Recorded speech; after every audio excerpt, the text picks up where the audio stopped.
আসসালামু আলাইকুম। আমি ডক্টর ফজলে ইলাহি জুনায়েদ, সহযোগী অধ্যাপক হিসাবে কর্মরত আছি ইন্টারন্যাশনাল মেডিকেল কলেজ হাসপাতালে। আমাদের দেশে বর্তমানে বর্ষাকাল চলছে এবং পাশাপাশি খুব গরমও পড়ছে। তো এই সময়টায় রোগীরা যেসব সমস্যা নিয়ে আমাদের বহির্বিভাগে যোগাযোগ করেন তা বিষয়ে আমি কিছু কথা বলবো। প্রথমে আমাদের কাছে রোগীরা মেইনলি যে সমস্যা নিয়ে আসেন যেটা হচ্ছে গলা ব্যথা, প্রচণ্ড গলা ব্যথা।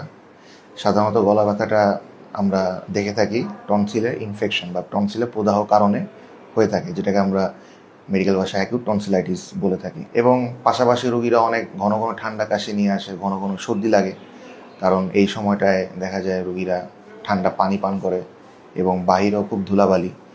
তো এগুলোর সংস্পর্শে আসলে দেখা যায় রোগীদের খুব ঘন ঘন ঠান্ডা কাশি হয় এবং অ্যাট দ্য সেম টাইম ঠান্ডা কাশি লাগার কারণে মাথা ব্যথা হয়, যেটাকে আমরা সাইনোসাইটিস বলে থাকি। এবং পাশাপাশি রোগীরা দেখা যায় কান ব্যথাও নিয়ে আসে।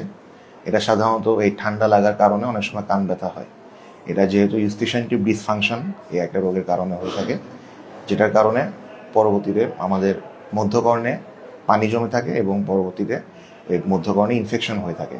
ওই রোগের নাম আমরা সাধারণত অ্যাকিউট সাপোরেটিভ অটাইটিস মিডিয়া বা এএসওএম হিসেবে বলে থাকি। তো এইসব রোগীরা আমাদের কাছে মেইনলি এই সময়টায় আসেন এবং আমরা এই সব ধরনের চিকিৎসা দিয়ে থাকি। এবং এই সময়টায় আমাদের কাছে যে কোনো ধরনের সব ধরনের অপারেশন আমরা করছি, যেমন গলায় যেসব অপারেশন, টনসিলেক্টমি অপারেশন আমরা করে থাকি, নাকে যেসব অপারেশন যেমন হাড় বাঁকা অপারেশন, তারপরে কানের পর্দার অপারেশন উন্নত মাইক্রোস্কোপ দ্বারা, আমরা এইসব সকল অপারেশন আমাদের ইন্টারন্যাশনাল মেডিকেল কলেজ হাসপাতালে রেগুলার হয়ে থাকে। তো আশা করি আপনাদের এইসব সমস্যা নিয়ে যদি আপনারা ভুগেন, আমরা সার্বক্ষণিক আমরা এখানে সার্ভিস দিয়ে যাচ্ছি। আপনারা কোনো দ্বিধা না করে আমাদের বহির্বিভাগে যোগাযোগ করতে পারেন।